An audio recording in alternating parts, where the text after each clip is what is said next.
So hey everyone, welcome back to another quick and very interesting tutorial. Where in this quick tutorial, I'm going to show you how you can add a green screen effect in the OBS easily. Now, in order to do it, just simply open the OBS software.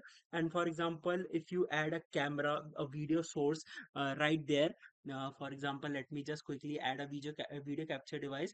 Now, if I want to add that particular green screen effect to this particular system, this particular camera, now just simply click on this video capture device option. If you see the screen recording, let me just make it more small. And once you do that, let me just quickly click on this option and hit this option of filters.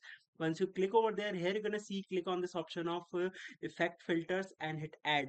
Once you go over there, click on this option that is chroma key. And once you do that, here you're gonna see the color that is defaultly set to green. Just simply select the green. If you want the green screen effect, make changes accordingly and it will work definitely fine. Alright, so that's it for this tutorial. I hope this video will be helpful for you. Make sure to hit the like button and subscribe button for more such helpful and interesting tutorials. See you in the next one. Take care.